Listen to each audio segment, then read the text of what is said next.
charge. Thank you very much, and certainly thank you to all of you for being here, for your involvement. I'm very excited about this forum. I'm very excited about the organization that's going on. I was also very excited as I sat down to listen to Kathy talking about where this conversation, this campaign got to go, going to have success.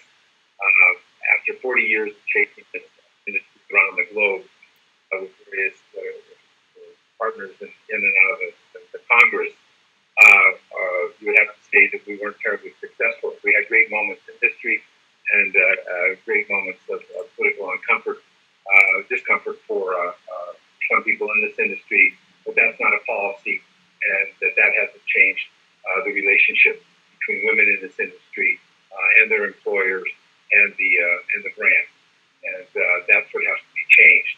And I think there's a real opportunity when I look around here to see that happening. I said certainly since my trip to Bangladesh and spending time talking to so many women in the industry, victims of the industry, people who are trying to organize in the industry, people who are really working on behalf of their co-workers, and I think the betterment of their country, but they're doing it, and they have to have a great deal of courage to do this. This is not easy. Retaliation is taken all of the time, but the fact of the matter is, this industry developed social and economic structures, and they work very often within countries with social and economic structures perpetuate violence against women, controlling factors of violence against women. Certainly in this industry, if I think about I'm going to be retiring at the end of this term, that would be my takeaway for this industry.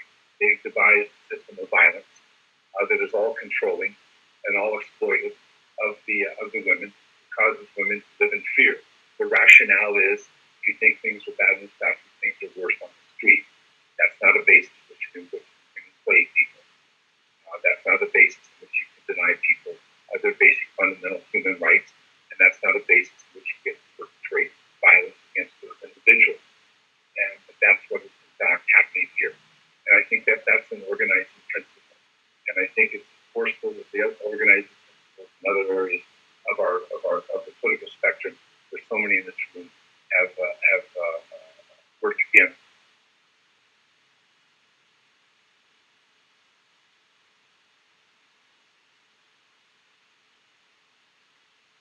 Not only the great success we've had in women's issues in this country and elsewhere in the world, and I think with great sense of respect, I was here for almost that entire battle of what it takes to do that, but we've also changed the minds of hundreds of millions of people around the world about the rights of women and the absence of rights for those who would violate them, who would take advantage of them, who would deny them their basic rights. So I think,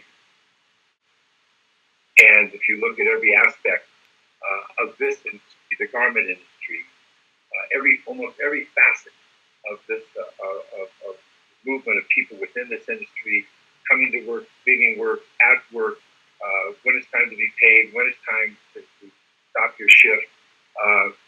There's a very arbitrary impositions that can be made on women. You can't leave now, we need you to work longer. What about my family, my children? You got to work longer.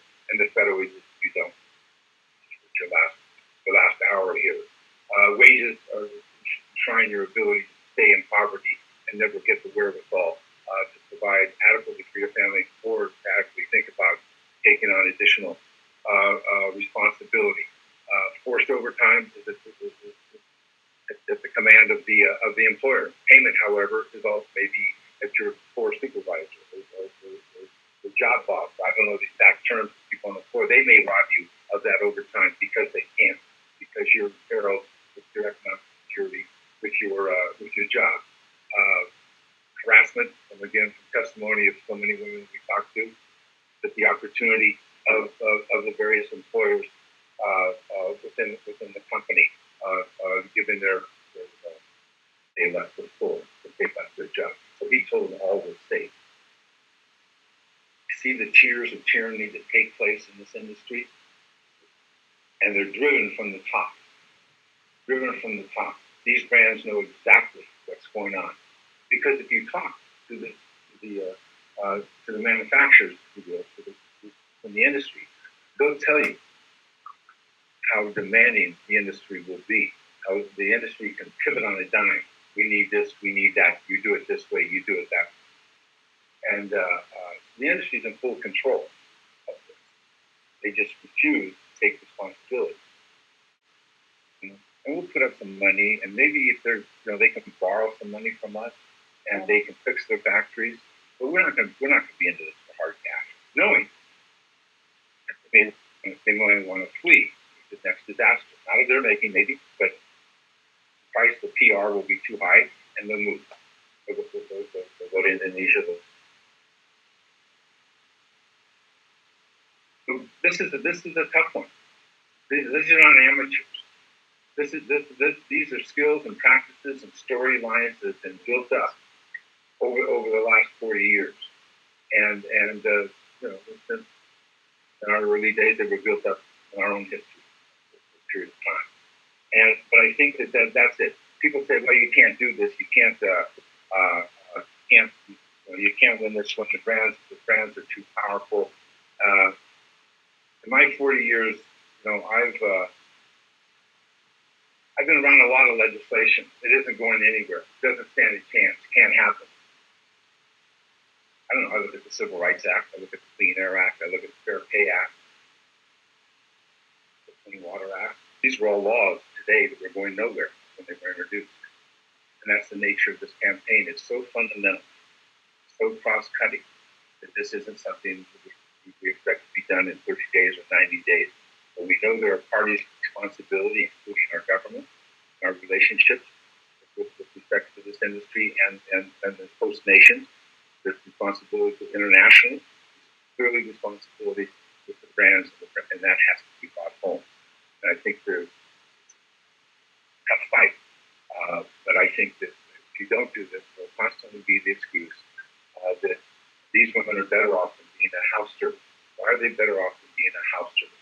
Because all kinds of indignant financial penalties by the owner of the house, the head of the family. They can do this. Yeah. So you get to bring them into an industry and use that as an excuse to say we get to abuse them here, but we just don't do it in that setting. That kind of awareness within that culture. No, that doesn't work. That can't be a rationale. And so the bottom line is this industry in its current form and the abuse of these women simply cannot survive without continuing in its current form. Cannot survive without the continuation of imposition of violence against both economic violence, physical violence, sexual violence. And it's happening all the time, every day in the workplace. And then, of course, for those who try to organize, then there's violence against the workers. Getting back all the courageous, exciting, talented young people who are taking on represent the workers in those factories